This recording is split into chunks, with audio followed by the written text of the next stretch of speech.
Bienvenue dans cette vidéo dédiée à l'utilisation de Simplify 3D. Donc Simplify 3D est un slicer au même titre que Cura par exemple pour la marque Ultimaker, mais à d'autres logiciels de slice, tout simplement. Alors ce logiciel est un logiciel qui est payant pour la somme de 149 $ sur le site de Simplify 3D directement, ce qui fait environ dans les 120 €. À savoir que cette application a 2 semaines de période d'essai si jamais vous souhaitez l'essayer mais ne pas l'acheter forcément. Moi je le conseille, c'est celui que j'utilise particulièrement. Déjà rien que pour les supports d'impression qui sont très facilement détachables. C'est des supports qui se cassent et qui ne laissent presque aucune marque au niveau de l'impression. L'utilisation de ce logiciel est assez simple, nous allons le voir. Donc pour commencer, j'ai lancé mon application. Je vais pouvoir importer un modèle. Donc soit je clique sur le bouton importer, soit je peux faire un glisser-déposer de mon fichier directement dans le logiciel. Donc un glisser-déposer, ça fonctionne. Et si je fais importer, ça fonctionne également. Le logiciel vous permet de lire des fichiers STL, OBJ et 3MF. Si jamais vous voulez d'autres fichiers, vous pouvez lire tous les fichiers, mais c'est pas garanti que l'application réussisse à l'ouvrir. Cette application peut faire bouger les objets, ça tout le monde le sait, comme dans toutes les applications. Redimensionner les objets. Hop, si je fais ça, je peux choisir de redimensionner l'objet, mais c'est pas très précis, il n'y a aucune notion de taille de l'impression, et faire tourner les objets. Sachant que ces fonctionnalités sont également disponibles en double-cliquant sur une impression ou en double-cliquant sur le nom de l'impression qui se trouve ici à gauche. Ça nous sort un menu latéral sur le côté droit et ici ça nous permet donc de choisir des choses. Alors là c'est la position de l'objet. Moi ce que je vais faire c'est que je vais réinitialiser et arranger les modèles. Alors oui, parce que là la pièce est trop grande, du coup il m'embête. Donc là je vais mettre une échelle à 100%, donc je prends une proportionnalité uniforme ou alors je réinitialise à l'échelle. Donc maintenant je peux centrer et arranger le modèle, il se remet au milieu. Je vais pouvoir faire tourner mon objet, donc là on voit que je peux le mettre à l'orientation que je veux. Le point qui est ici est le point le plus en bas à gauche de votre imprimante, à l'avant. Donc ce sera orienté face à vous lors de l'impression. Donc l'imprimante se met comme ceci. Avec ce logiciel, vous allez avoir des procédés. Alors les procédés, c'est les profils d'impression que vous allez pouvoir utiliser pour vos impressions. Moi j'en utilise qu'un, et le type c'est bien du FFF, qui est du dépôt de filaments fondu. Donc extrusion based 3D printing. À cet endroit-là, donc soit je double-clique dessus, soit je fais modifier les paramètres du procédé, et je vais me retrouver sur la fiche du procédé. Alors moi là je peux la renommer, je peux l'appeler très bien Wheezy 3, parce que mon imprimante est une Wheezy 3, avec un Z, Wheezy 3. Par défaut je prends du PLA, mais on voit que par défaut je peux avoir du PLA, de l'ABS, du PVA et du nylon. Tout ça sont des paramètres par défaut. Alors qu'est-ce que ça fait ces paramètres? C'est que ça change tous les paramètres qui sont modifiables par vous-même en dessous. Donc ça fait rien de particulier. Moi là j'ai mis des paramètres fast etc. Alors qu'en fait c'est un paramètre custom que j'ai. Fast n'est plus vrai. Ce n'est plus le cas. Donc on a la liste des extrudeurs. À ce niveau-là, moi j'ai dit que dans mon imprimante, sur l'onglet machine, que j'avais qu'un seul extrudeur. Alors est-ce que c'est ici qu'on le spécifie? Non, pas vraiment. On peut choisir donc les paramètres, les modèles, la visualisation, si c'est en réseau, ce genre de choses. Alors c'est pas ici, j'ai pas eu de chance. C'est vraiment alors dans ça. Je peux rajouter un extrudeur et l'appeler extrudeur principal. Pour lui, il suffira ensuite de dire quel outil, et ainsi de suite. Vous avez des options. Alors moi je vais laisser un seul extrudeur parce que sur mon imprimante, il n'y a qu'une seule tête d'impression. Donc si l'outil 0, par défaut si vous êtes sur une seule imprimante, c'est un outil 0, ou tout le 0 si vous l'avez en anglais. Le diamètre de votre buse, donc 0,4, 0,5, 0,6, 0,7, 0,8, 1 mm, enfin là ça dépend vraiment de comment est faite votre imprimante 3D. La multiplicateur d'extrusion, donc c'est le pourcentage, alors il faut voir ça un petit peu comme si vous aviez 100%, c'est-à-dire que le moteur envoie 100% de la matière. Ça permet d'ajuster le débit de l'impression. Là, la largeur d'extrusion, moisson automatique, je sais pas vraiment à quoi ça sert cette largeur d'extrusion. Définir une largeur d'extrusion fixe qui restera constante sur une couche différente. Moi, je vais le laisser en automatique, ça c'est très bien. Ici, on peut activer la rétractation. Donc la rétractation, c'est lorsque votre filament change de couche ou doit faire un mouvement dans le vide au moment de l'impression. Alors moi, je fais une distance de rétractation de 1 et la vitesse, je le fais à 30 mm par seconde. Alors ça, c'est vraiment en fonction des gens. Euh, Moi, je le laisse comme ça, hein. Après, ça dépend pas des gens, mais des imprimantes plutôt. Ça dépend si vous avez besoin de retirer beaucoup de matière, si vous n'avez pas besoin, et ainsi de suite. Les couches. Donc les couches, ça vous permet de choisir la hauteur de couche, l'extrudeur concerné par cette hauteur de couche, que je peux très bien dire que l'extrudeur 2 serait l'extrudeur principal. Donc si jamais vous avez deux têtes et qu'il y en a une qui est chargée, je sais pas, en PVA et l'autre en PLA, je peux très bien dire que telle tête d'impression et telle autre tête d'impression fait ça et fait ça. Parce qu'au moment de l'addition, lorsque vous allez faire les supports, ce genre de choses, vous allez pouvoir dire que l'extrudeur 2 fait les supports, l'extrudeur 1 fait fait l'impression standard. La hauteur de couche, on est sur du 0,2 mm par défaut, donc qui est le format brouillon. Après on a 0,15, 0,10 pour des formats un petit peu inférieurs. Les couches solides supérieures, c'est lorsqu'on arrive sur le dessus de votre modèle, combien de couches pleines est-ce que doit faire l'imprimante.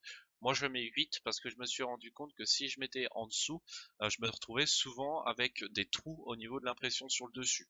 Moi c'est pas trop ce que je veux. Plutôt que de les remplir par la suite, autant mettre un petit peu plus. Donc là 8 couches à 0,2 mm, c'est-à-dire qu'on est à 1,6 mm de couche supérieure. Pareil pour les couches inférieures, c'est en dessous. Et le contour, donc ça c'est le nombre euh, de murs, de l'épaisseur du mur que vous allez mettre. Donc là, si je mets 3, ça veut dire qu'il faut 3 fois 0,4 mm qui est la largeur de ma buse, pardon. Et donc, on sera à 1,2 mm d'épaisseur. Alors, ce qui est bien, parce que pour le ponçage, etc., c'est bien d'avoir un petit peu d'épaisseur si jamais vous ne voulez pas que lorsque vous poncez, vous vous retrouviez à l'intérieur de votre impression. La direction du contour, ça veut dire il commence par le périmètre intérieur puis extérieur, et là c'est l'inverse. Donc là c'est vous qui choisissez. À cet endroit-là, on va pouvoir choisir les paramètres de la première couche. Donc les paramètres de la première couche, on a la hauteur de la première couche qui est 90% de ça. Voilà, moi c'était par défaut, je l'ai laissé. C'est pour améliorer l'adhérence. Si je mets 90, ça veut dire qu'elle va être un petit peu plus écrasée, et donc elle va mieux tenir au plateau. La largeur de la première couche. Donc ça, largeur, c'est par rapport à ça. Donc si pour la première couche, j'ai demandé 100%, ça fera 100%. Et la vitesse d'impression de la première couche, 50%. Donc ça, on verra, c'est dans les vitesses qui se trouvent ici.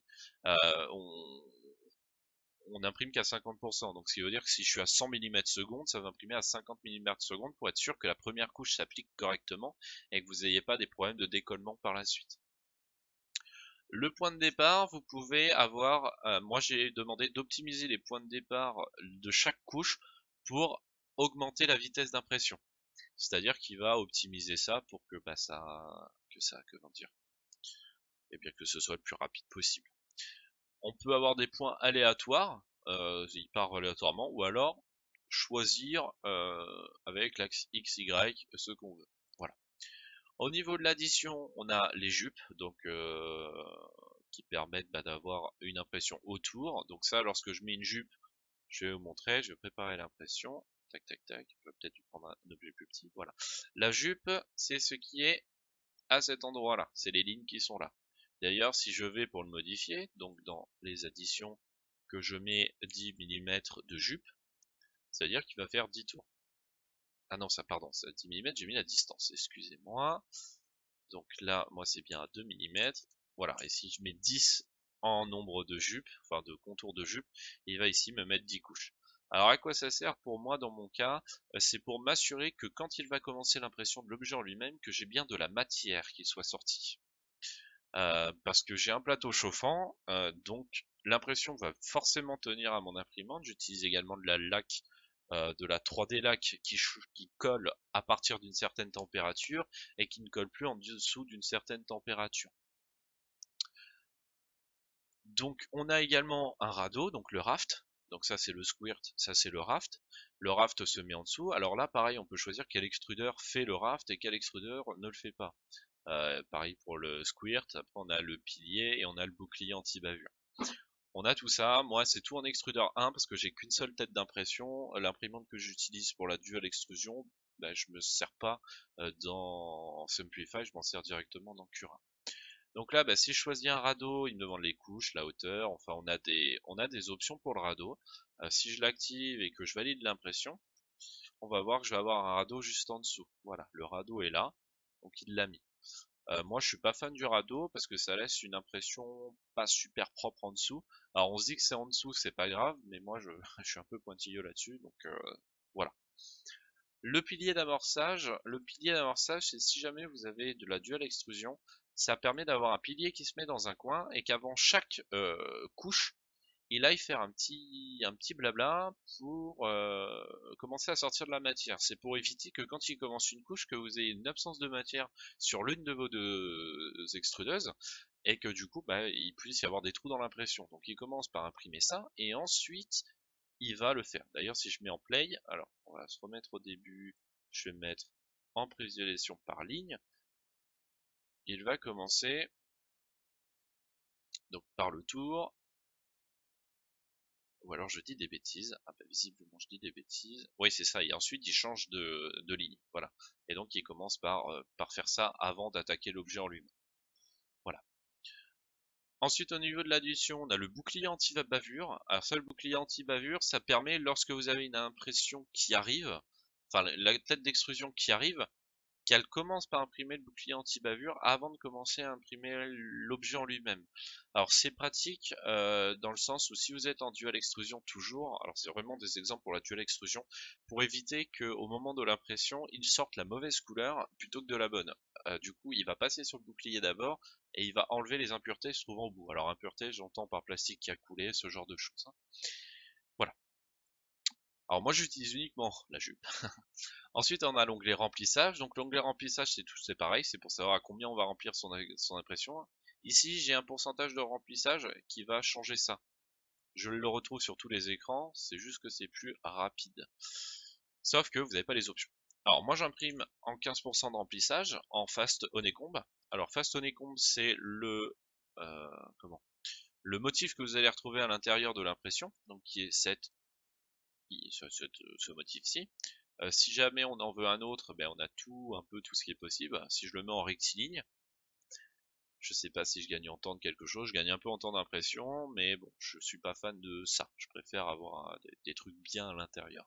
Alors après, ça c'est toujours personnel. Vous pouvez faire ce que vous voulez. En wiggle, enfin là on retrouve vraiment tout ce qu'on le souhaite au niveau de ça. Hein. Donc la wiggle, ça fait juste des petits zigzags, mais je suis pas fan parce que ça veut dire qu'on a des creux entre les deux et elles sont pas maintenues entre eux. Enfin après voilà, hein, comme je dis, c'est vraiment moi.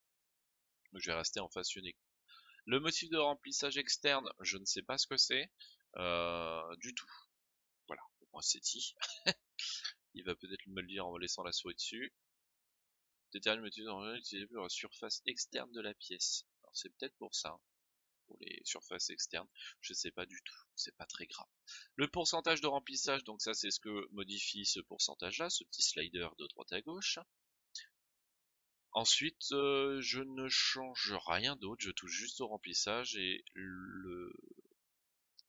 les motifs. Au niveau des supports d'impression, donc là les supports d'impression, le Simplify est vraiment bien pour ça. Ici j'ai un petit logo qui me permet de voir la surface d'impression, enfin pour les supports d'impression. Je peux lui demander de générer des supports automatiques. À ce niveau-là, il va me générer tous les supports tout seul. Si jamais je décrète qu'à un endroit il devrait y en avoir un mais qu'il n'y en a pas, je peux ajouter une nouvelle structure de support et aller chercher à quel endroit je veux en remettre un. Alors ça peut être pratique aussi si on décide de les faire soi-même et puis de dire j'en veux qu'un là parce que je vois que c'est dans le vide. Ça marche également. Ces supports là sont vraiment très bien, ils se cassent à la main, il n'y a pas besoin de pince, il n'y a besoin de rien, ils se décrochent tout seuls. Je sais que fut un temps les supports de Cura, il fallait galérer pour les enlever. C'est pour ça que j'avais pris ce logiciel. Maintenant, c'est un peu plus simple, mais du coup, maintenant que j'ai ce logiciel, je vais le garder.